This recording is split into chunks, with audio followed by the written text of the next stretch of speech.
What's going on, everyone? My name is Mike here with the Reading Magazine. We're here at Sulia Studios in Albertus, Pennsylvania. We're here with the beautiful and talented Stephanie Grace. How you doing today, Thank you. Stephanie? I'm good. How are you? Doing well, doing well. Thanks for joining us. Thanks for having me.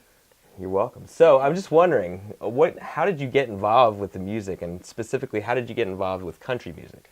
Yeah, so I guess most people, when they hear I'm from Pennsylvania, they think like Philly or the big cities, but I'm from Berks County, like rural Pennsylvania. Berks County. So, yes, Douglasville to be specific. And country music's actually really big here. So, I grew up listening to a lot of country music, but I also grew up a really shy child. So, I never really thought I could get up there in front of people. But when I was in first grade, I came home from school and I told my mom I want to sing in my first grade talent show. And she was like, okay, yeah, sure.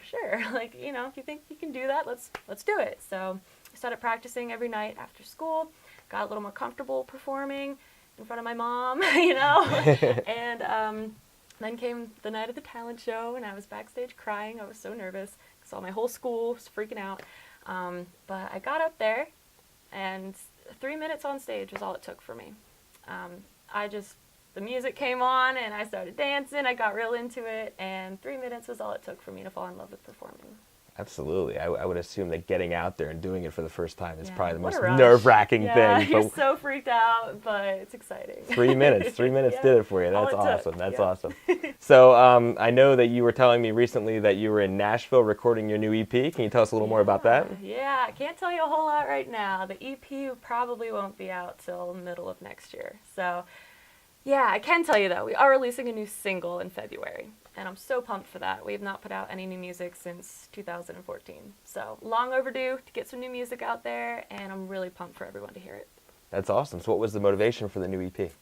I think just as I get older, I mean, the last time I was in the studio, I was 16, and now I'm 21. So I feel like, I know people are like, that's nothing. It's like, well, no, when you're 16, you're still a teenager, awkward high school kid, and recording was so new to me, and, I didn't really have a voice then, I feel like, I mean, I did, but I didn't know how to express it. So now I came in the studio ready. I'm like, I know what I want to say. I know how I want to say it. Let's get it out there. So it was definitely just a really neat experience for me.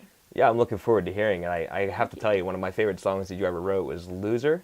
I Thank believe that was from your you. last album. Yep. And there's a quote in there that says sometimes losers turn into winners in the end, and I'm all about positivity, and I'm a Thank big you. believer in Yeah. that's normally where people get their start. Sometimes they're the shy, reserved kid that just becomes the twinkling star out there. So that's so cool. I'm looking forward to hearing the new music. All right, so one question I was dying to ask you, because people ask me all the time, they say, what are your goals for the next year, the next 3 years, 5 years, 10 years?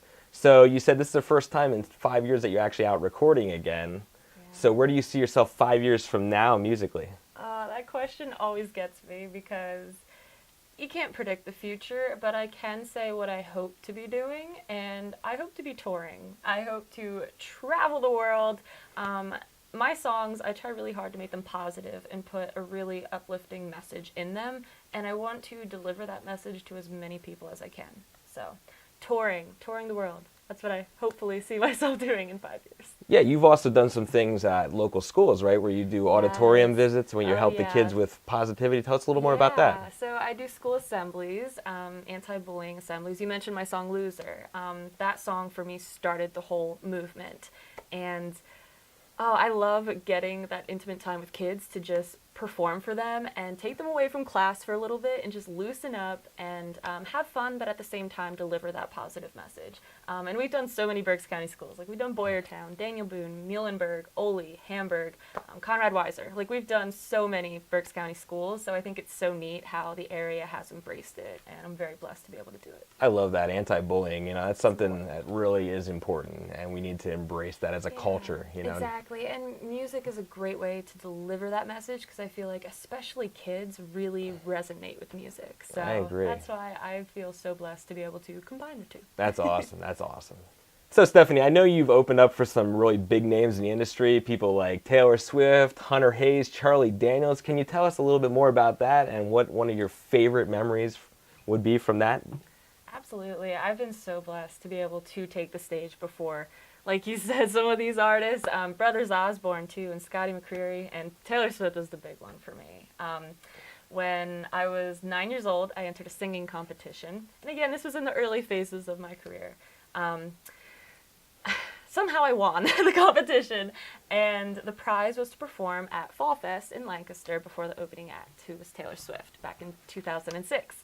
So that for me was incredible. One, getting to perform at such a big event, and then two, when I was done performing and Taylor Swift was done performing, they had this big autograph tent, and Taylor was in the tent wanting to meet thousands of people, and the radio station that put on the event brought me in a little tent to meet her, and she knew exactly who I was. She's like, "You were awesome up there," and she was so incredibly sweet to me that I carry that with me forever. And I also, like, she's like, "Here, you're gonna stand right here."